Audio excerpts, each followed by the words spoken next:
Welcome, fellow Biafrans, lovers of freedom across the world. I welcome you to this very platform once again. Thank you so much for being part of this platform. I appreciate everyone that is contributing in one way or the other to support this very platform. I thank you so much. We have come once again to preach the gospel of Biafra the way we have always done. Remember, in this very platform, we don't come here to instigate violence. We do not come here to preach hate. All we do here is preach the gospel of peace, the gospel of freedom, to bring the plight of the Biafran people before the whole world and to debunk every lie that the contraption called Nigeria have been telling against the Biafran people. That is what we are about to do now.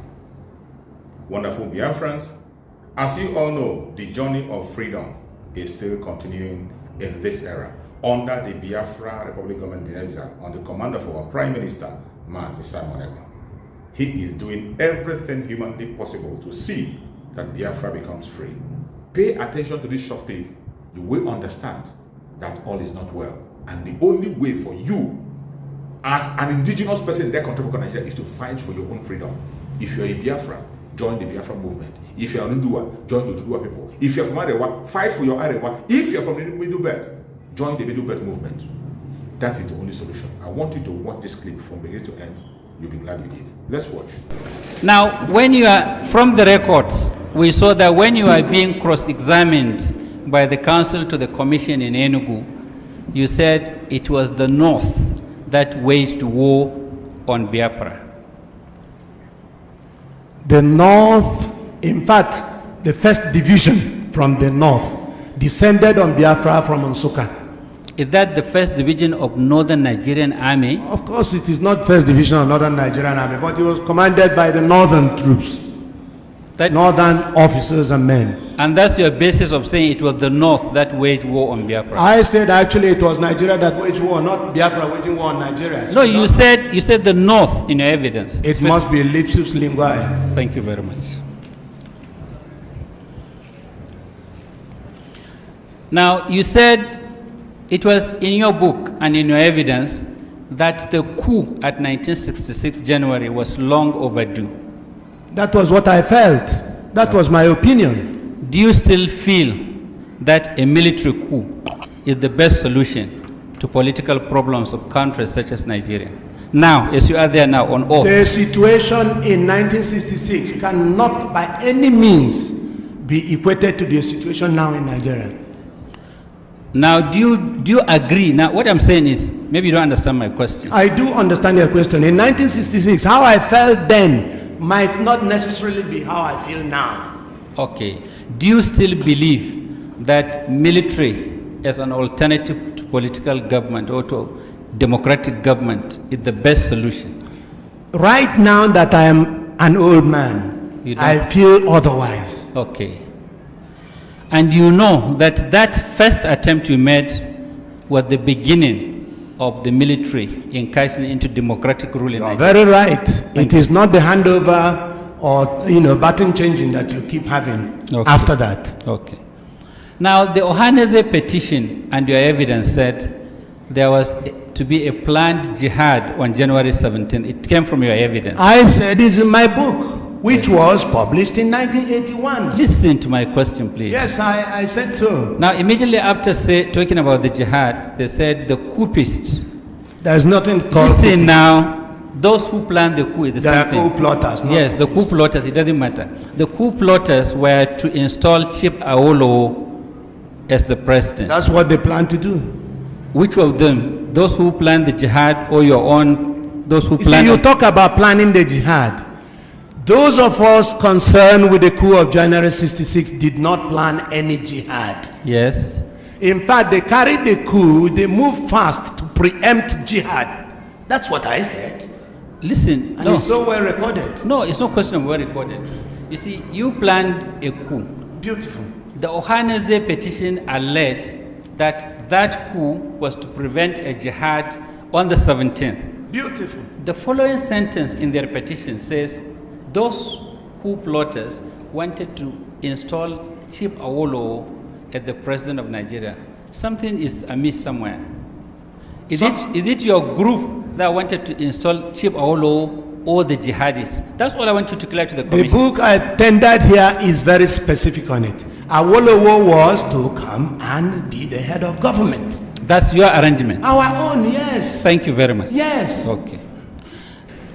Now, do you believe that Igbos are being marginalized? Of course, Igbos are being marginalized. Okay. Let me tell you something. Wait, you have answered my question.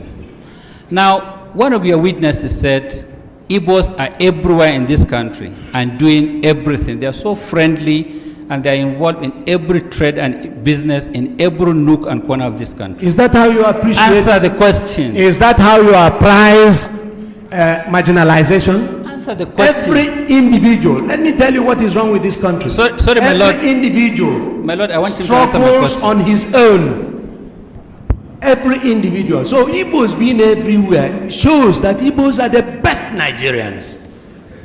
They are the best Nigerians. They are everywhere. They are true Nigerians. You should have waited for my question. No, but I must preempt even your question. You see, Igbos, if you are talking about marginalization, it isn't in terms of Igbos individually working as individuals. In what context is the marginalization? Exactly. For instance, the question of appointments, the question of things that belong to us in general, in fact, even the question of depriving Igbos of their rights. This is marginalization.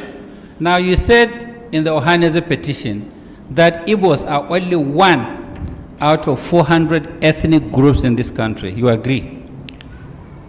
Could you please restrict yourself to the statements I made? You are supposed to answer my questions. I If you didn't- don't know, say you don't know. Uche Chukwumereji has answered that kind of question. I am dealing with January coup, and that Ohaneze has partitioned everything. My compartment is January coup 66. My friend, you are here as the witness to the commission, and it is my right to ask you questions, and you have an obligation to answer them. If you don't know how to answer, say you don't know. The truth You should is not- that you said that I falsified history. I want to know I didn't where say- in my statement, it is in your letter. I want to know where in my statement I I said it falsified is in the record of Ohaneze, and you are their witness. And you agree with me that Ohaneze are complaining of marginalization. Of course. Now, do you agree with what Ohaneze said? I agree that Ohaneze is right in saying that Igbos are marginalized. And they are also right in saying that there are over 400 ethnic groups in Nigeria. There are too many, even more than 400 if you like. And you also agree with what they said, that the Igbos constitute about 16% of the population of this country. I would have said actually 25%. Okay.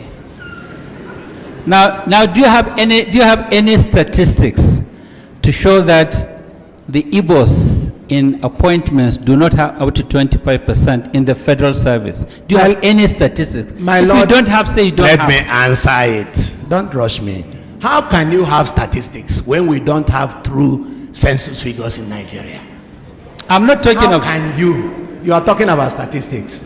Let us have census figures first. Because we don't have census figure, then we don't have statistics. Then you are imagining of appointments things. in federal. A lot of people are dreaming dreams in this country. Some people put the population of this Nigeria at 120 million. Some said 100. Some said 100.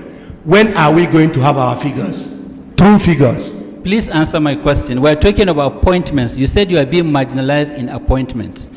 Do you have any statistics to show that you do not have up to 25%? Ohaneze can supply that, and I believe that Ohaneze has supplied that. They have not supplied it. Well, you go to Ohaneze to supply it. No. Let me go on what I know. Now, military regimes, just like the one you wanted to bring in, come on their own.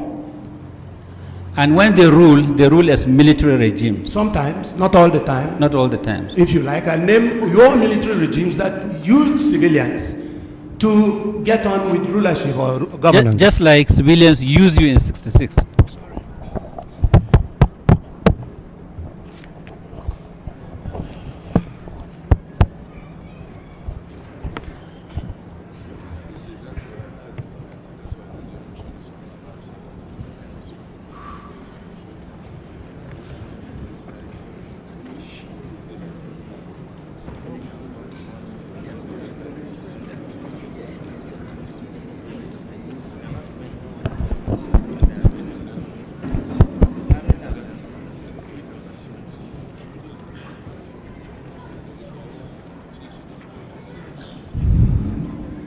there was there was never any military regime in this country that ruled without civilians.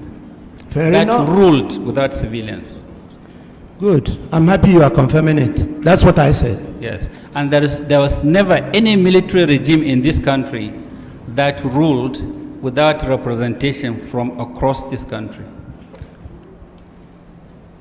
We never ruled Nigeria. No, I'm not talking We of January 66 never ruled Nigeria. So you are not in a position to know who should have been in the government if we actually wanted to rule Nigeria. Okay. Now, in 1966, 60% of the officers of the Nigerian army were Igbos. 60% of the officer corps Were of the Igbos. Nigerian. That is, in fact, an estimate, yes. Yes. And at that time, from your evidence and your book, one of the things worrying the Igbo officers was that there was the Nigerianization of the army, and some people were insisting on quota. You know, I took advantage of Nigerianization of the army. So I could not condemn Nigerianization of the army. No, I'm not saying you. What we took exception from was the question of anybody in trousers becoming an officer. That's what we took exception from. Okay. Now, when you left the army as a captain. Yes, of course. Yes. I didn't leave the army. I was bundled into prison. Okay, and then from there dismissed or retired. Up till tomorrow, we were not tried, so I don't know whether it's dismissed or retired. And all this is because you are involved in the January 66. Exactly. General And Njuma. as I told you, even Gawan did not try us. Yes. Rather, he gave one of us, our leader, he gave our leader a military burial and gave him full military honors whilst he detained us. And you could kill Ironsi for not trying us. And he left that gentleman for not trying us either. Now, at the time you planned the coup, or you were planning the coup, you knew that if the coup failed, your career in the army is finished. Fantastic, you are right. Then I knew. Yes. Then why were you complaining that some of your mates were major generals? You see, the trouble is that They didn't plan a coup. They were good Nigerians. That's why they became major generals. A lot of them became major generals because of coups. Successful and in fact, coups. they promoted themselves. You should have known that. Why are you laughing? You should have known that. They promoted themselves. That's why other countries laugh at us. Please go ahead. Yes, I'll go ahead, Mr. Bule. Mr. Bule, now in your book, you tried to state the reasons why you people gathered to organize the coup. You're right. Now, thinking back now, do you still regard those reasons as valid? Very. Listen, for a military takeover instead of a democratic change of government. You understand the question? The reasons were as valid then as they are valid today. The killings in the West and the killings in TV area prompted, in fact, an action from us. And there were other reasons. There were other reasons. They're all enumerated in the book I had tendered. Now, you use the rank colonel now because you are promoted in the Biafran army. Beautiful. And I prefer it. And Ojukwu also promoted himself. Fair enough. Fair enough. I don't know. When he comes, you'll ask him. Now, from certain publications we read, credited to you, you were not in very good terms with Ojukwu. I am happy you said this. Yes. In other words, I have my own views on every issue. I am happy you said this. Yes. Because I fought the war on the Biafran side. I criticized Ojukwu for taking certain measures. And I'm happy you have my book there, The Fall of Biafra. I have my own views, just as I had my own views in Nigeria when I was an army officer, and my views tallied with some views by other people. Now, do you know that, like I said earlier, in every corner of this country there are Igbos living peacefully with other Nigerians. Living peacefully? Yes, with other Nigerians. Well, there are Igbos, correct, but living peacefully, I don't know. Because they are being murdered at every turn.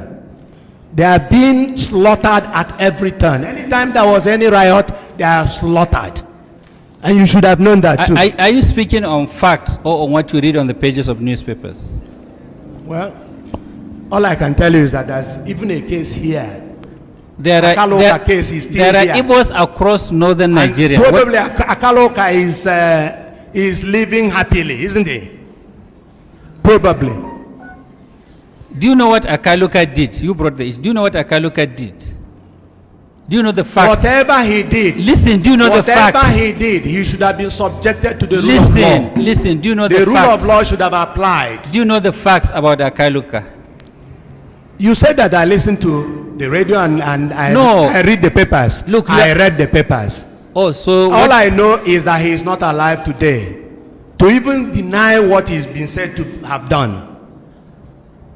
Do you know that as a result of Akaluka, 20 House of That is people were what you killed? said. That is what you said. We have not been told this. Have you sent any delegation to Igbo land to explain the Akaluka issue? Have you sent any delegation to Igbo land? You are not supposed to ask me questions. You have to answer my questions. I'm sorry. I'm awfully sorry, my lord. Okay. All I can tell you is that you are begging the question with regard to Akaluka because he's not around. He's dead already. Simon Ekpa stand tall. Good guy fighting for us all. Biafra nation you defend. With love and spirit you won't bend. Strength and courage in your heart. From Ghana to Nigeria we all start.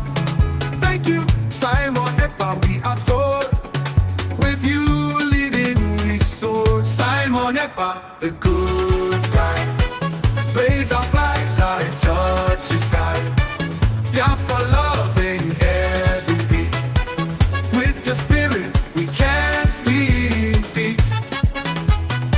You fight with passion very strong.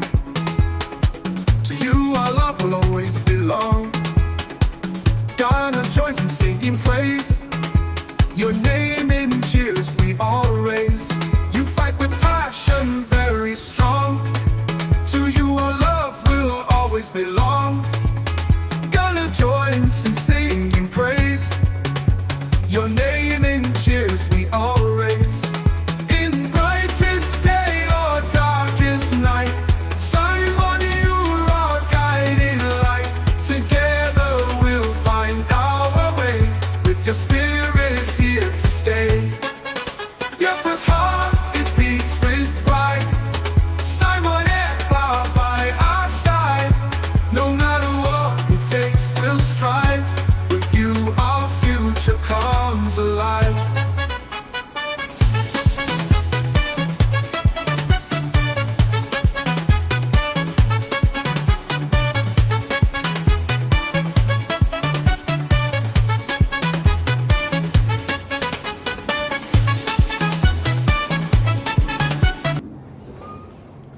After watching this very video I played, do you still have any doubt in your mind that Nigeria can never survive?